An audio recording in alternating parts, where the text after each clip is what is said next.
Bentornati a EU Factor, il nostro viaggio attraverso l'Italia trasformata dalle politiche europee di coesione. La nostra storia di coesione ci porta in Puglia, dove attraverso investimenti europei le biblioteche e le aree culturali della regione sono state valorizzate e anche trasformate in luoghi fruibili a livello digitale, a grande distanza materiale dai loro luoghi fisici, che per inciso sono anche molto belli. Infatti la nostra prima tappa è Lecce e in particolar modo la Biblioteca Bernardini, ospitata dal bellissimo Convito Palmieri. Community Libraries, librerie di comunità. Questo è il nome del progetto che ha fatto da filo conduttore alla strategia messa in atto dalla Puglia attraverso i fondi europei di coesione, per un totale di 123 progetti finanziati su tutto il territorio regionale, 125 milioni di euro catturati attraverso i bandi FESR del settennato 2014-2020, un progetto a cui regione e comuni hanno partecipato, legando ad esso la riqualificazione di luoghi storici di grande prestigio, quale l'ex convitto Giuseppe Palmieri, nel cuore della Movida leccese. Illuminista salentino del Settecento, Palmieri è l'eponimo perfetto per un luogo di sapere e di cultura che ha saputo conservare intatta la sua vocazione nel corso dei secoli.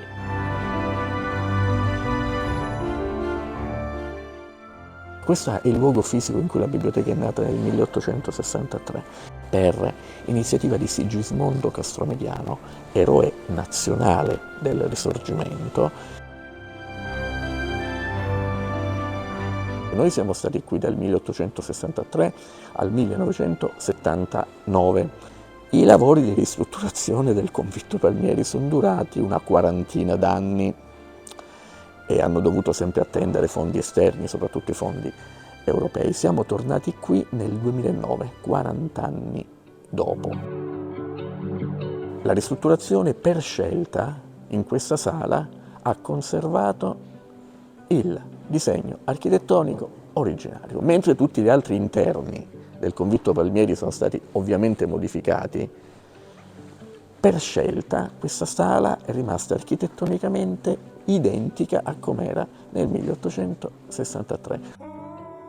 Assieme alla biblioteca, al Convitto Palmieri di Lecce, c'è l'Emeroteca, una collezione storica di giornali con pochi eguali. A fondarla fu proprio Nicola Bernardini, cui è dedicata. Giornalista e storico vissuto tra il 1860 e il 1927, Bernardini rivive oggi attraverso una collezione di quotidiani che si arricchisce ogni giorno attraverso un archivio digitale che fa da perno ad altri luoghi di cultura del territorio leccese. La Biblioteca Bernardini all'ex Convitto Palmieri di Lecce è il baricentro di un progetto che ha portato alla digitalizzazione del materiale disponibile e alla fornitura di strumenti per la consultazione smart in 5 biblioteche del territorio, di una serie di strumenti che possono essere utilizzati anche per l'apprendimento dinamico, rendendo la cultura resa disponibile attraverso un processo plurisecolare come quello che abbiamo raccontato, anche in formato più adatto ai tempi. Un progetto realizzato con fondi di coesione dal 2020 e 2023, 1,6 milioni di euro l'importo circa per questa fase del progetto, in una struttura che comunque dal 2009, quando la biblioteca è tornata nella sua sede originale, si è avvalsa in ben 3 stralci dei fondi europei di coesione.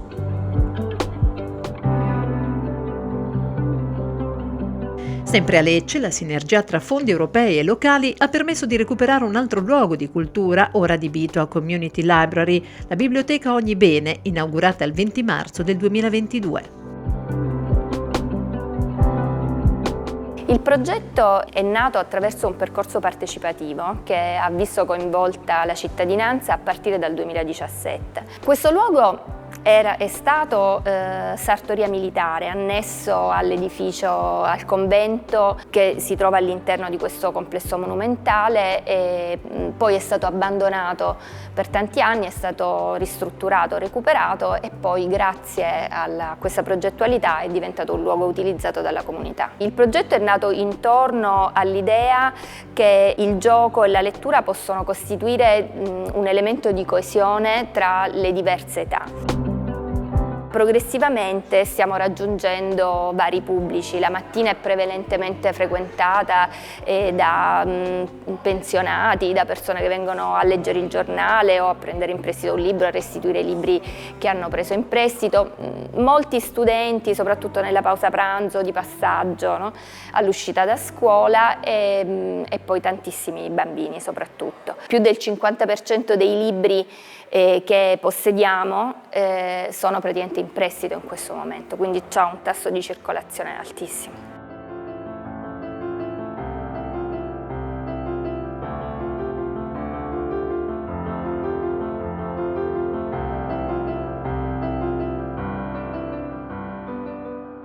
Non potendo disporre di una collezione storica altrettanto prestigiosa, la Biblioteca Ogni Bene di Lecce è nata con una vocazione diversa, fortemente incentrata sull'aggregazione, che è il filo conduttore anche di un altro luogo simbolo della svolta delle community libraries in Puglia, la Rendella, ossia la Biblioteca Prospero Rendella di Monopoli, che può contare su un'area musica estremamente attrezzata, stampanti 3D, luoghi di condivisione anche di passioni alternative a quelle standard di una biblioteca come la cucina e ovviamente anche di un'ottima vista.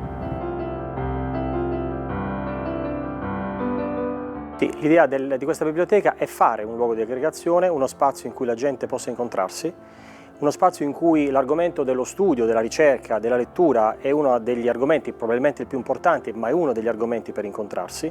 È un luogo pensato proprio perché la gente possa sentirsi a suo agio e possa incontrarsi spinta da tanti stimoli culturali.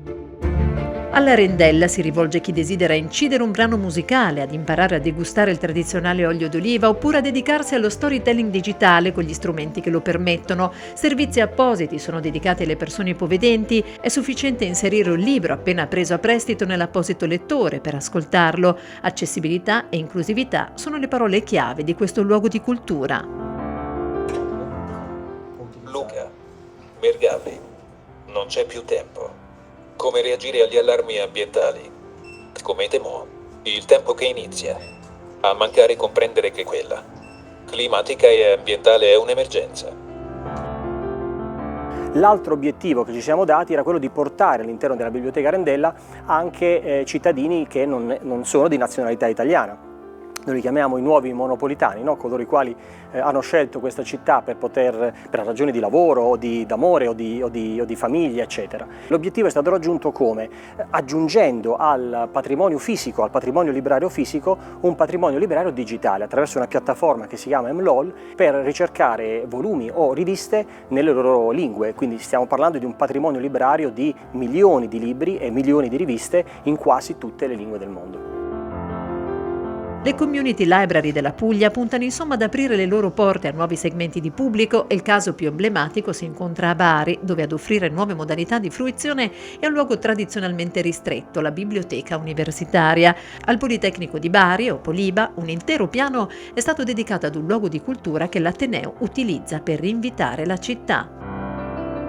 Il progetto è partendo dal presupposto che le biblioteche accademiche inizialmente pensate come luoghi di studio e di consultazione potessero aprirsi al territorio. Una biblioteca che contiene 27.000 volumi, una biblioteca con 128 postazioni a sedere, 16 postazioni multimediali, non più aperta solo all'utenza interna, docenti e studenti, ma a tutta la cittadinanza, alle imprese, all'industria, a tutti coloro che ne vogliano, diciamo, usufruire.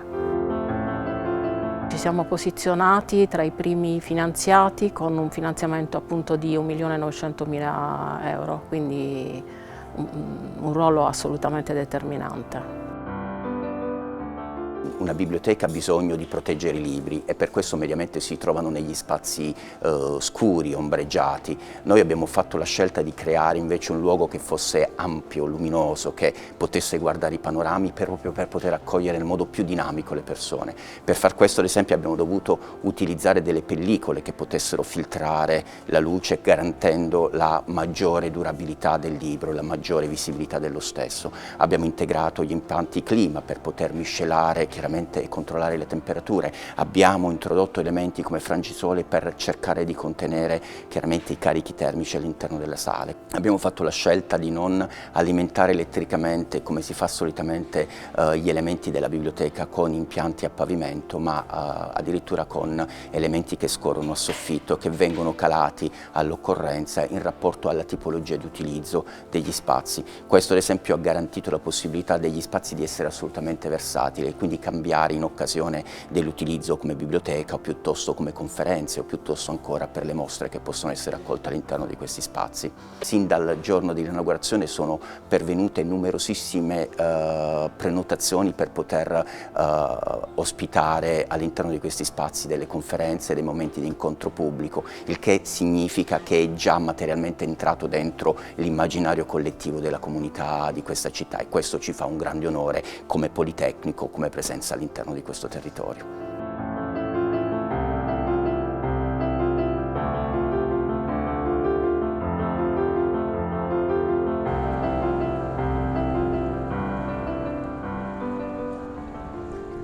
Salutiamo la Puglia e le sue community libraries. La storia di coesione termina qui, ma il viaggio di EU Factor continua.